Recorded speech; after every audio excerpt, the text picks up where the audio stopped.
thank you all so much for being here. I'm really glad that we got to show this so early before it kind of hits theaters and screens everywhere. I kind of wanted to get started talking a little bit about how this documentary is a culmination of sorts of a 10-year project, but also a 25-year ongoing project. I mean, did you really understand the scope? I mean, the exhibition, the book, the film. 10 years ago, could you have envisioned the scope that you had in mind? No. I definitely would not have taken it on if I knew how overwhelming and big it was going to get. In a way, that was the thing that kind of forced me to also look at my own motivation in the film. But I started it, I really felt at the time of the financial crisis, as I was making my last film, The Queen of Versailles, that all of the stories I had done since the early 90s were in some way connected and told a story that I started to feel I had to kind of tell now, even though I wasn't ready to do a retrospective for itself. And I just felt like there was something in that time that had changed in our culture, and I needed to kind of piece together what happened. And so I started with a more modest project that was really about wealth and money, and then also the aspiration to that, the kind of fake it till you make it. And then as I was going through, I just started making connections to gender and sexuality and fame and kind of all of these other youth and all of these other things that I looked at, which then started to speak to me about the bigger wealth culture and kind of how we get our value and how we trade on that. And when I was doing the book, I was going through all the interviews, hundreds of interviews, and they were all audio and video recordings. And as I was hearing the voices, I just started to feel like I needed to make a film to kind of put it in both more a historical context than I could do in the book, but also a more emotional and kind of empathic way to relate to the characters. Yeah, and visceral, and there is a very different relationship between your photographs and your films, even though they play off of each other so well. I wonder if you could talk a bit about that, like, I guess what each medium. And I should say that even though I couldn't imagine doing the film, I feel like Frank always had this idea that it would be a book and a film, and he kind of thinks bigger than I do, and that was too overwhelming. And I really, when I thought about the idea of the film, I really did not want to make it, because I thought it was going to be an essay film, it was going to be maybe a personal film, it was like all the things that I don't like doing in film. And then it just came to a point where I felt like I had to make it. But you were asking about how the photography is different than... Well, I guess just how each voice speaks differently, because the photographs can leave so much open to interpretation, and the viewer really is the one who decides how long they're interacting with that object. Right. Whereas here, it's not it's a more concise kind of view, and hopefully will lead to, like, I haven't stopped thinking about this film since I first watched it. Oh, and I'm sure that folks who interact with your photographs have the same experience, but it is still just a different voice or a different way of speaking. I mean, the thing that was really different for me when I started working in film was the narrative development, the kind of narrative arc in the beginning, middle, and end, and thinking about things that way. And that was a big challenge with this movie, because a lot of what I had created was more in a kind of essay intuitive format, and it was really just when I started delving deep into some of the characters and their developments that I started to kind of see that. But I feel like even though when I was just doing photography, I felt like it was really intimate, I felt like I was really close to the subjects and their interviews were really telling us what they thought.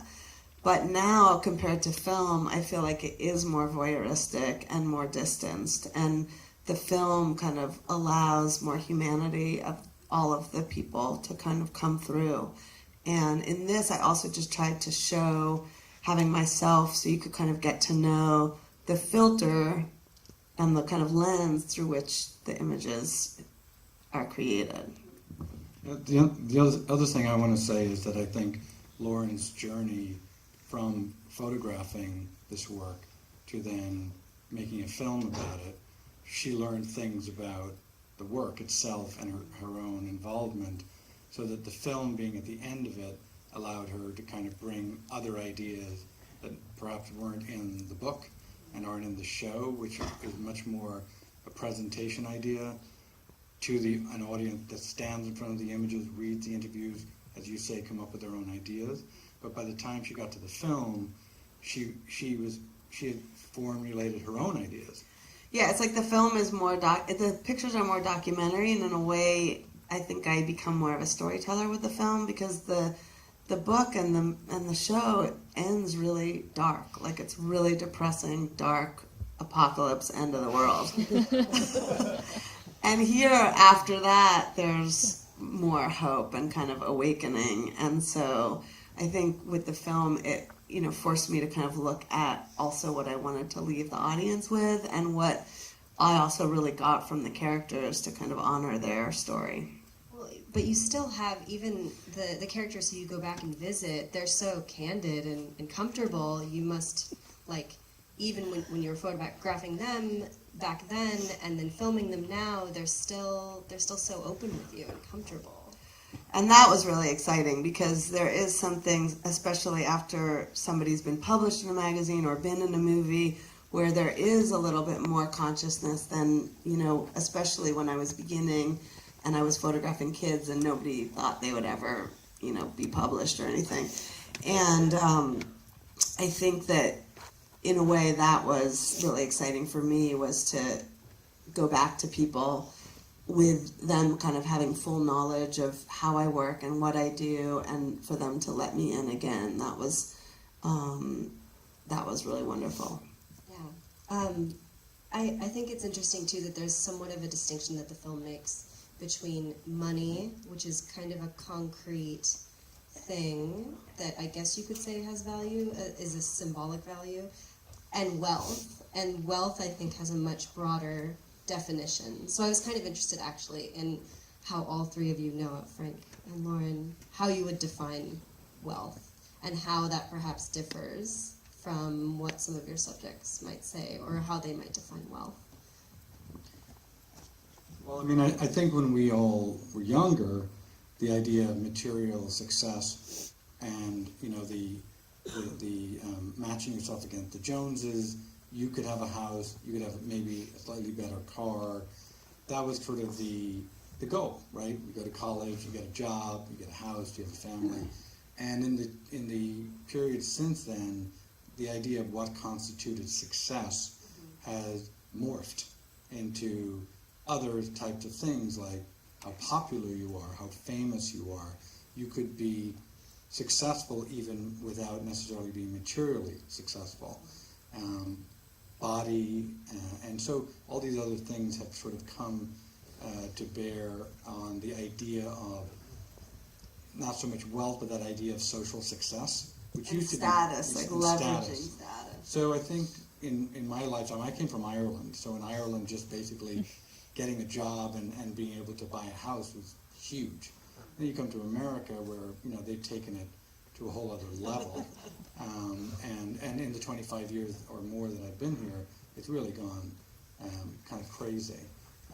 And also then the way in which people are branding themselves and then advertising themselves 24 hours a day. So Kim Kardashian has really introduced a whole other idea or level of what constitutes success.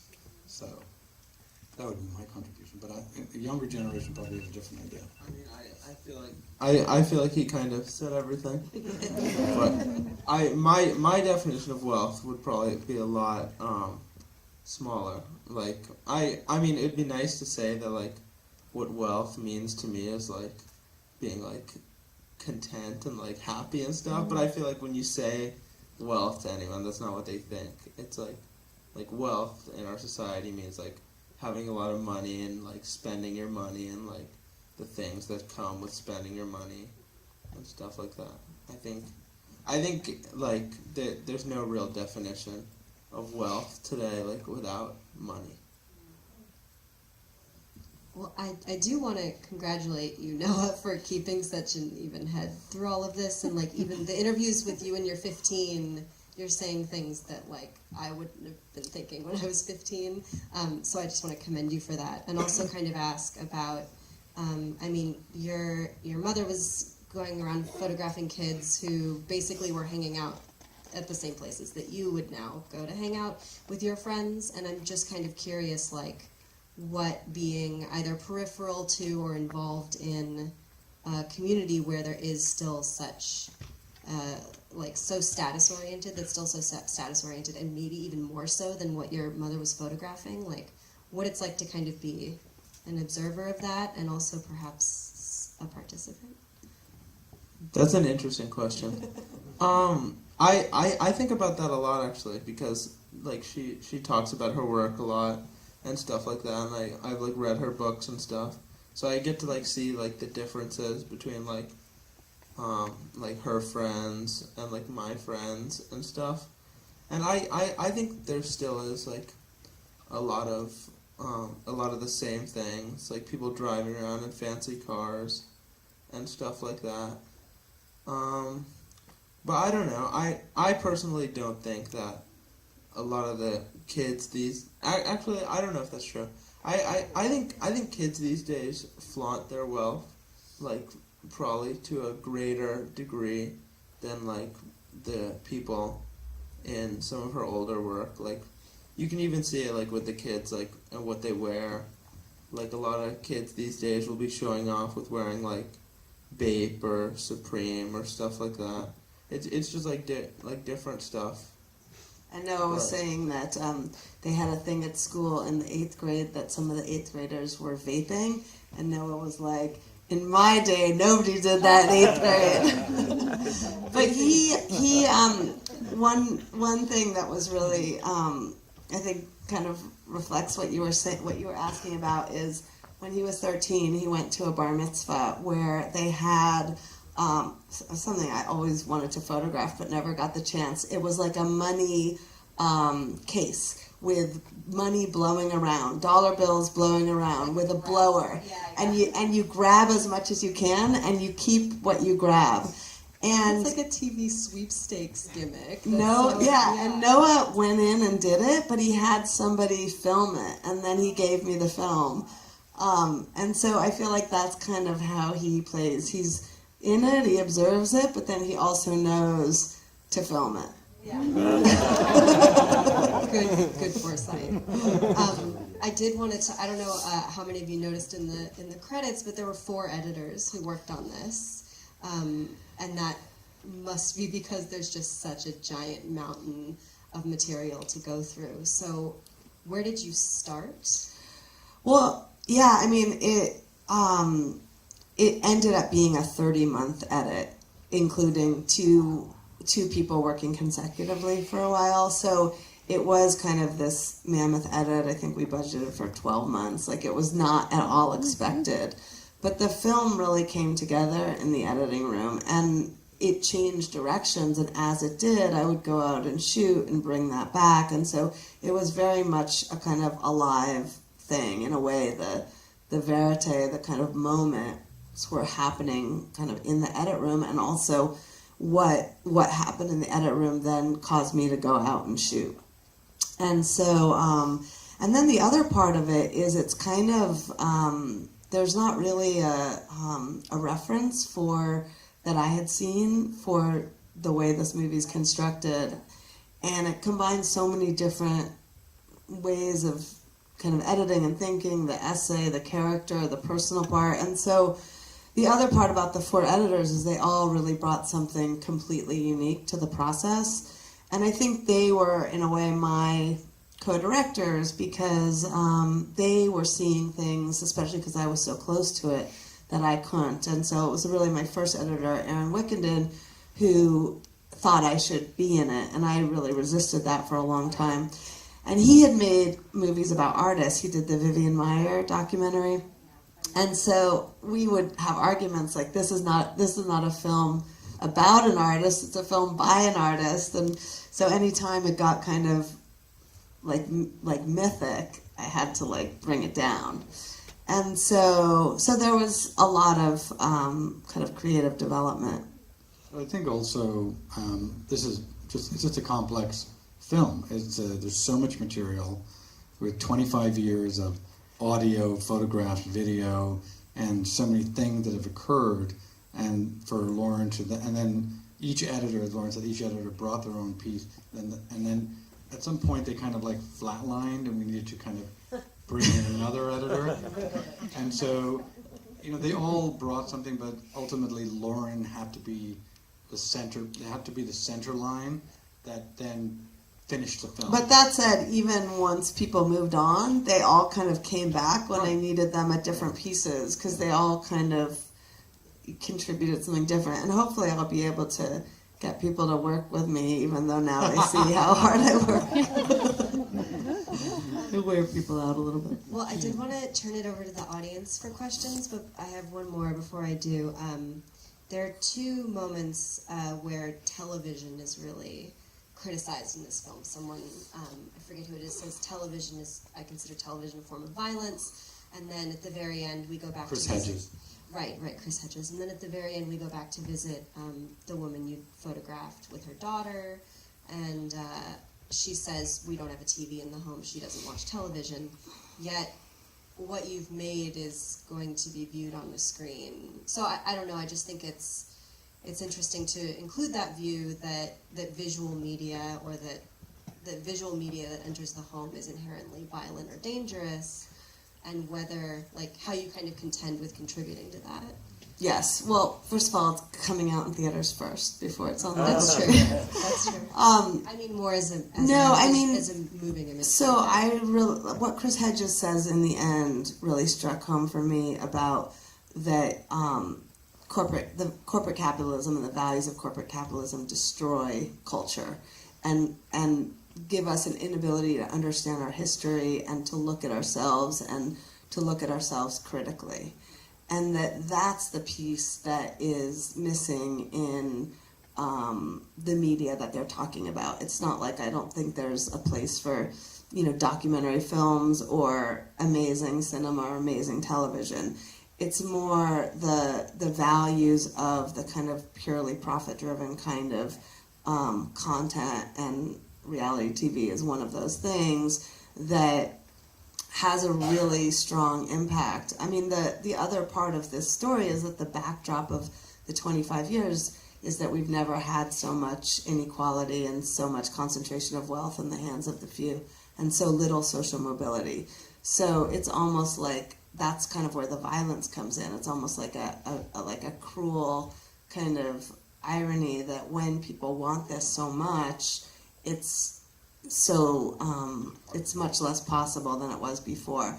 And that we see the other thing that's happened in the 25 years is that the images of luxury and wealth are way more ubiquitous everywhere in the media, and the research shows that when people see that, they think it's more normal than it is, and they want that.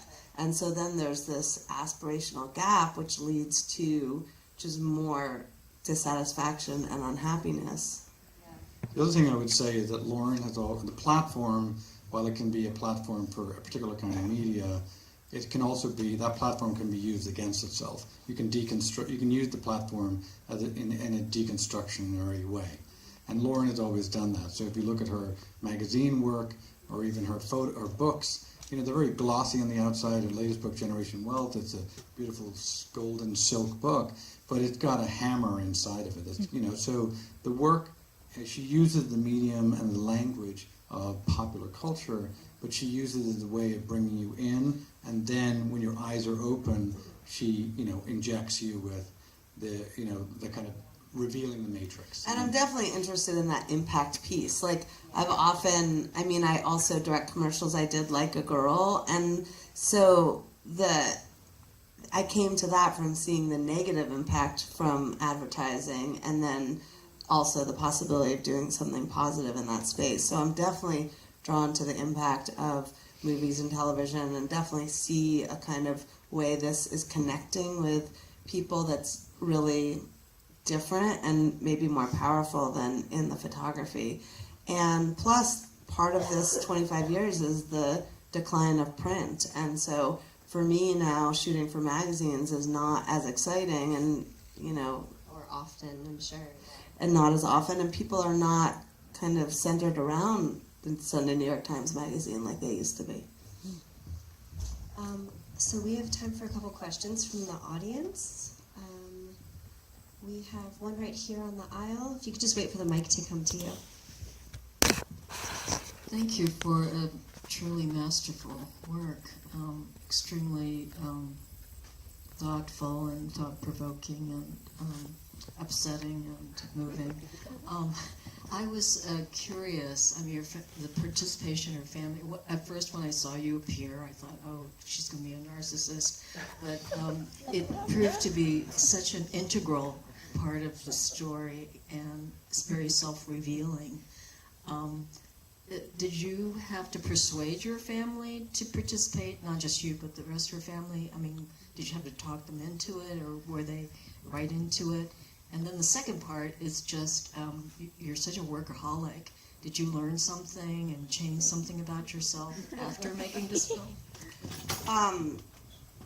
Yeah, I mean, first of all, I didn't want to be in the movie in the beginning, and Frank didn't want me to be in it. It took a while to kind of come around to that being a way to tell the story. We should say that we didn't agree with that angle at first because, as you know, from what we do in journalism, you stay on one side and you present what you find on the other. But that's And I was conscious of the fact that I'm making a movie about the culture of narcissism, and so I kind of came in a way as little as I could, but then in as honest a way as I could, and I felt like it was more honest and transparent to kind of see what was behind it. And I asked Noah if he wanted to do an interview, and I was actually kind of surprised that you said yes, and pleased. And so it didn't take any persuading, and that I would not have,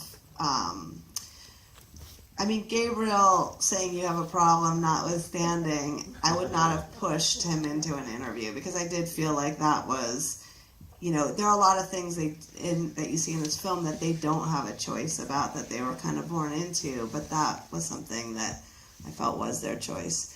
And so yeah, he agreed to do it, and I had no idea. When I started interviewing my parents and Noah and Gabriel, it was really more as representatives of their generation. I did not expect it to become personal at all. And so that was something that developed actually in the second interview.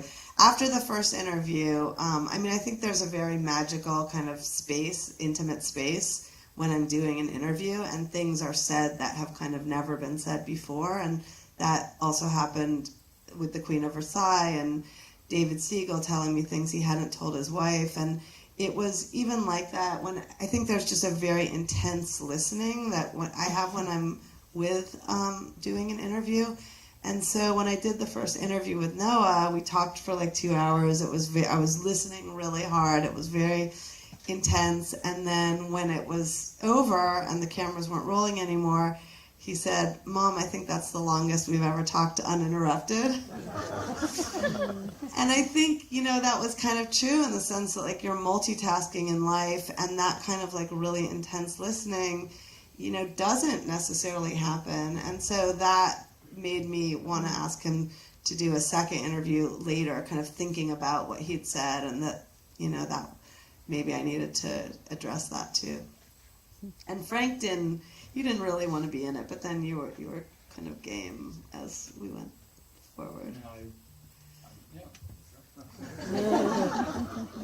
less of a workaholic now, or did you? Oh yeah, the second part of your question. Well, that's interesting. I wouldn't say I'm less of a workaholic, but I would say I'm more conscious of it. I think I woke up to Noah and to how the work was affecting my family in a different way. And I think in some ways it was mutual. And so I think our communication has improved since then, and same with me and my mom. So I've definitely been, Noah's about to go off to college, and I definitely have been kind of like savoring every moment. This film was also, for me, about the circle of life and how kind of quickly time goes and you don't get anything back. And so I've been kind of conscious of trying to have those moments. I think both Lauren and myself, I mean, we are, she is definitely A type personality, and I'm A minus. But when we were, younger parents, we were just kind of like, just, bring Noah along with us, it's all going to be fine, and not really thinking too much about the life we were living. And since the movie, there's no doubt that Lauren and I have had conversations, not just about Noah's older now, but about Gabriel, like every moment, just being a little bit conscious, like when we are home, when we are with him, just being aware that we need to pay him attention, just a little bit more attention than we might have not done 10 years ago. And so I think the film has kind of awoken us a little bit, hasn't stopped us, but it's made us a little bit more conscious, as Lauren said, in those moments when we're with the family. So. We have a question right here in the middle, and if you could wait for the mic. Thanks. Black shirt.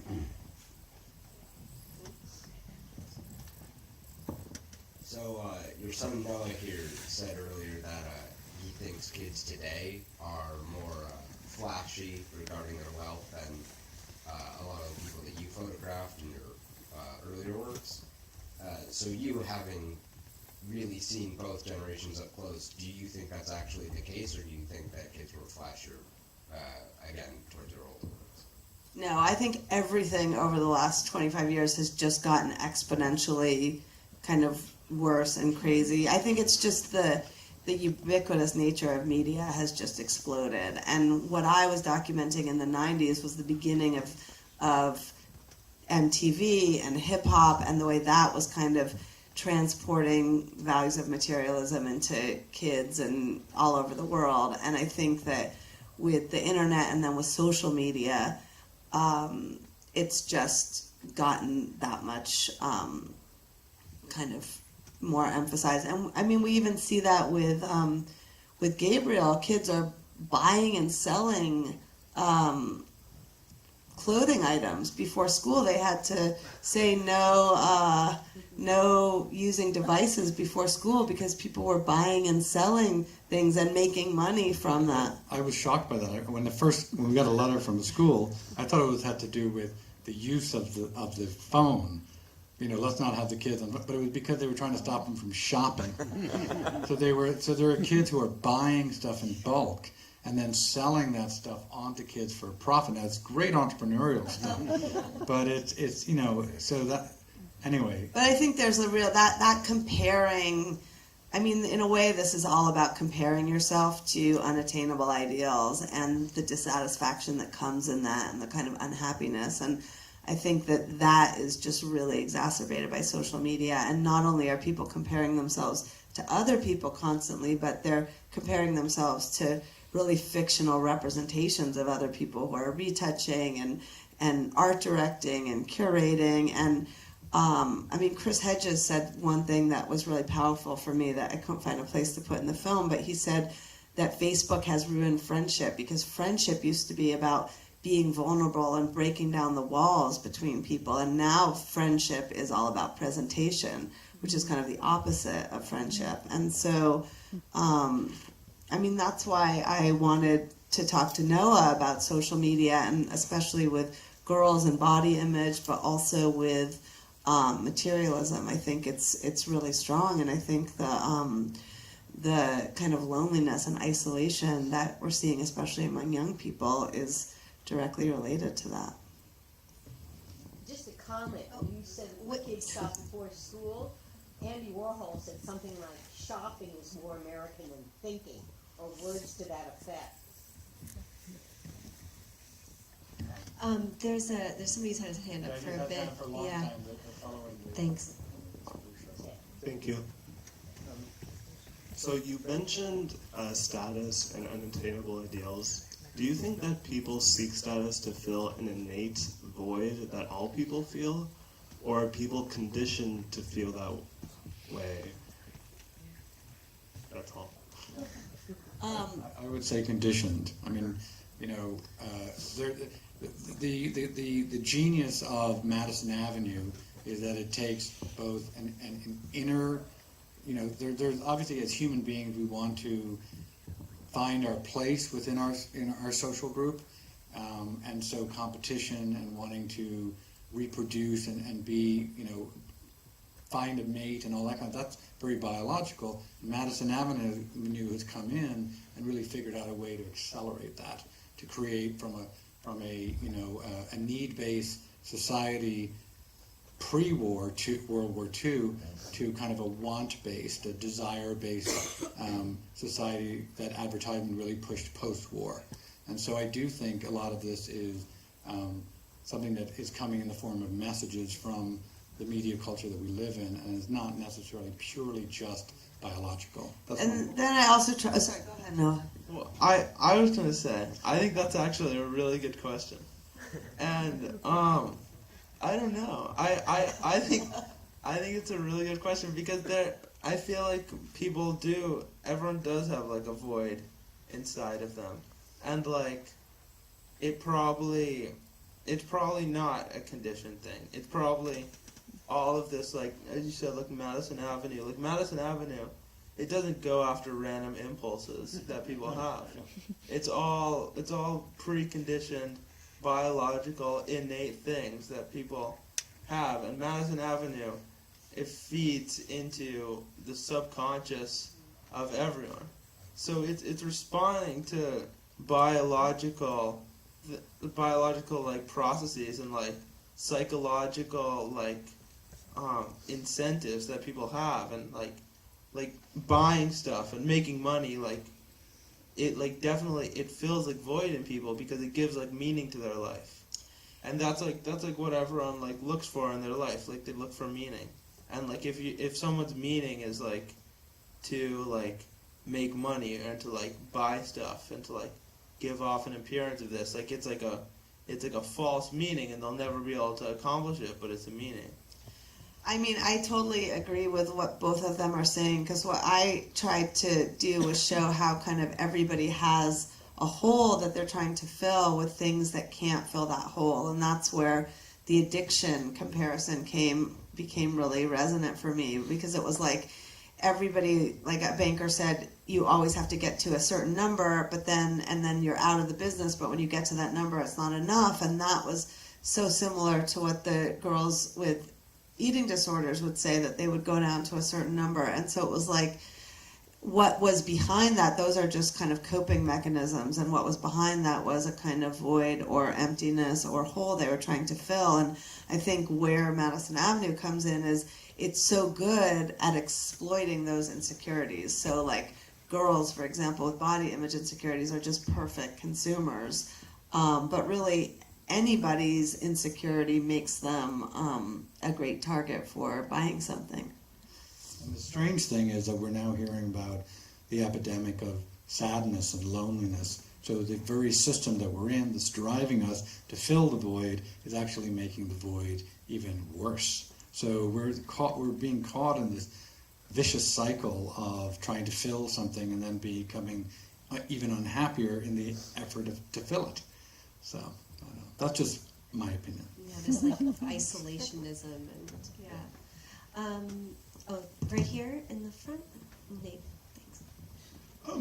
I was just curious, in connection with what you're just saying, what do you see beyond generation wealth? Do you feel that there's any sort of self-awareness blooming that has any sort of ray of sunshine as to making people realize the shallowness of what wealth entails as we now define it? Yes, that the end of the film has a kind of series of awakenings in a way from different characters, and yet there's some characters that didn't have that. I think I definitely feel like that in the addiction metaphor, there's not really recovery until you hit rock bottom, and that was the function that all of the collapses had, whether it was the financial crisis or the personal collapses, and that in those collapses there's the possibility for insight and maybe change and maybe agency.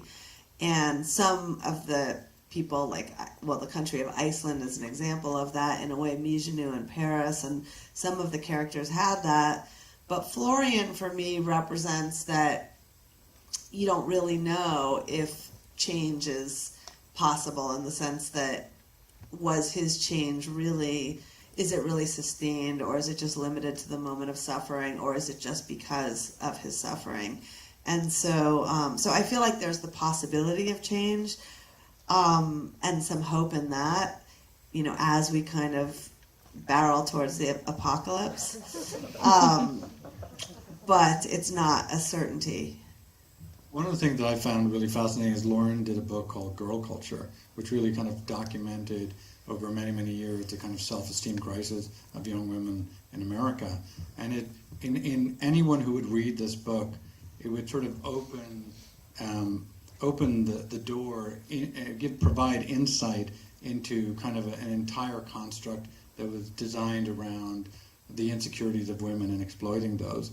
And yet, that door closes very, very quickly. So we live in a world where we can have moments of insight, but the surrounding environment that we live in just causes us very quickly to kind of maybe start forgetting, like very rapidly. So the real question is, how can we as a society like grab onto an idea and not let it go, right? So grab onto the idea that we might be on an unsustainable path, grab onto the idea that, you know, a lot of the issues that Lauren brings up, and hold on to it and then act on it. And that's kind of ultimately the challenge of our times, is to be able to act on the things that we know to be probably true. I mean, with addiction, relapse is, you know, always kind of right there. And, but I also feel like if we didn't have Harvey Weinstein, we probably wouldn't have had Me Too, and that maybe Trump, in a way, is kind of the expression of our pathology and is a kind of mirror that, you know, maybe needed to happen to kind of see where we have come. Well, I think we have time for two more. So there's maybe Joseph, Joseph in the middle, and then the young picture. lady in the back.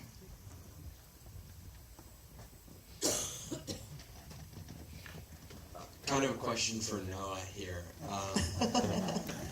So you obviously are kind of growing up in maybe the peak of this kind of wealth culture, and I'm wondering, like, how much do you see it as like you have to buy into it versus like how much are you an observer? And I think your mom made a comment about you in the money tank before, kind of, you know, videoing yourself. But like, how much do you see yourself, like, I guess, as an observer versus like kind of being a part of it at the same time?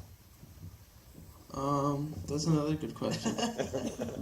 I don't know. I don't really think too much about that.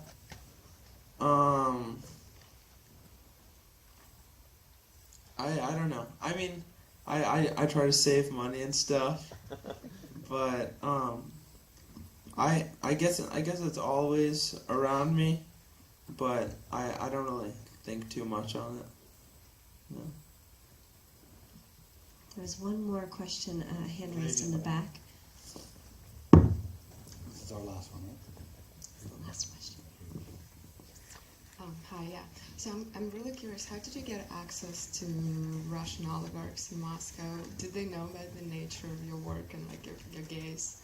Or like, Yeah. they were so open the houses to you? They actually did, in the sense that the way I started photographing in Russia was when the Queen of Versailles went there as a film in the Moscow Film Festival, and that was kind of how I got to know people.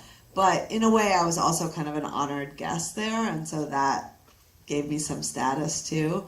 But it was a different time. When I started photographing them, 2012, people were still putting their homes in home magazines and starting with Instagram, and there was a kind of showing of oneself that would have been unimaginable 10 years before. And so it was a moment. And when I went back and photographed the ball, which I think was in 2014 or 15, it was completely different. And people were more afraid to be seen. And I don't think I could do it now. Because they were cracking down. That said, the oligarch's wife did Instagram the cover of the book. Yeah, And so did Kim Kardashian. thank you so much for being here and for sharing the film. Where can folks tell people to go see it? Yeah, it comes out July 20th in theaters.